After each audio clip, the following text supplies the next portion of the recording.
8 cars that cost less than an Xbox One X. The upcoming Xbox console will be called One X, and with a price tag of £449.99 or $499.99, it's not exactly cheap. Microsoft says that the Xbox One X will offer 60fps 4K gaming, minimalist design, and a 1TB hard drive as standard. But what if I told you you could buy an actual car for the same price? Don't expect a Ferrari, but let's get right into the video. Number 1. Fiat Seicento. The smallest and the cheapest car on the list is a 2000 Fiat Seicento, starting from just £195. This little ride can be your daily driving city car, which features great fuel consumption thanks to its miniature 0.9-litre engine. Some examples even come with electric windows and a sunroof, although the sunroof is manual. There are tons of colours to choose from too, including bright ones like yellow and orange. It is Italian, so it might not be the most reliable thing in the world, but for the price of a model exotic car, you can't exactly complain. Amazingly, even if this car lasts you 3 months, that's actually 3 months of cheap motoring, relatively speaking. Number 2. Hyundai Coupé. What has a sexy name, red paint job and 2 doors? Nope, it's not a Ferrari, it's the 2000 Hyundai Coupé. With a 1.6-litre 4-cylinder engine, front-wheel drive and a manual gearbox. This coupe is actually just a slightly dressed-up economy car. Still, it's a car that looks at least 3 times what it costs, with the driving position and appearance of a sports car. You're likely to get a model that's covered more than 100,000 miles at this price point, but as Hyundais are reliable, it shouldn't be a problem. It's not pretty, but what would you rather have? The latest games console or an actual car? Besides, you can live out your Forza dreams in reality for less than the Xbox and the game. Number 3. Mazda MX-5. It's hard to believe that the world's most popular roadster can be found for just £250, and that it's in running condition too. It's going to be a beta for this price, but that should provide you with some fun for a few weeks at least. Anything up to $500 is going to have some rust, sure, but believe it or not, you'll actually get equipment like a CD player, air conditioning, airbags, and even a spare wheel. Road-legal cars with an MOT are definitely possible to get, although if you're in the USA, this won't apply to you. Number 4. Jaguar XJ8 Executive.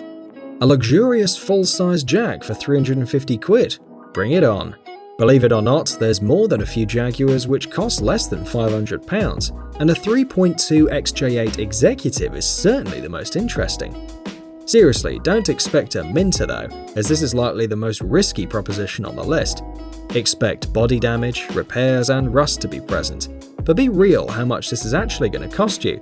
You're probably going to hear words in the description like "need some TLC" or "great buying opportunity" that should normally make you run a mile. At just £350 British though, how on earth could you say no to this pinnacle of British luxury? Number 5. Peugeot 206cc. Do you want some open-top fun? If so, why not go with the Peugeot 206cc, possibly the most feminine car in existence? Still, for a laugh with your friends, it's going to work perfectly. For the money, you get 15-inch alloys, air conditioning, and electric windows. 0 to 60 takes quite an unimpressive 10.7 seconds, but I can assure you that the Xbox is slower. Number 6. Volkswagen Golf GTI Mark IV. The quintessential hot hatch for under $500 sounds like a dream, and maybe it could be a good one if you go with the flow and buy the 2-litre Mark IV Golf. Whilst this car is GTI in name, it's hardly a GTI in nature, as the Mark IV was widely known as one of the worst Golf GTIs. Still, for under £500, you can get a fairly sprightly and reliable daily driver. VW sold so many of these when they were new that people are practically giving them away these days, so you can grab a bargain. Volkswagen has always been known for its reliability and build quality too, which is a bonus. Number 7. Nissan 100NX. The best way to get a cheap car is to buy one that absolutely no one wants. This is true of the 1994 Nissan 100NX Coupé. With a dull front-wheel drive platform and almost no redeeming features, the 100NX is the perfect car for daily use. Because very few people bought them too, they're actually quite rare. The 100NX does, however, look interesting and has more character than the Xbox. The NX comes in a range of colours from faded red to purple. Still, instead of playing video games, you can actually drive for real. Number 8. Vauxhall Omega or Vectra V6. If long-distance comfort driving is your thing, then the Vauxhall Omega would be the ideal choice. For less than £500, you can get this luxurious automatic saloon with a V6 engine. It's going to be fairly high mileage, but that's normal for this type of car. And to those who don't know, it's quite a sleeper. The Omega generates 178 horsepower, not exactly great for a 2.6 litre, but not too bad. Still, with RWD and a 0 to 60 of under 10 seconds, it's a bargain. Designed for highway driving mostly, the Omega is fairly well engineered too, with decent soundproofing and equipment levels for a car of that time, so it would be a great daily. So there you are. Which cars did I miss? Let me know in the comments below. I reply to every comment in the first 6 hours. Cheers!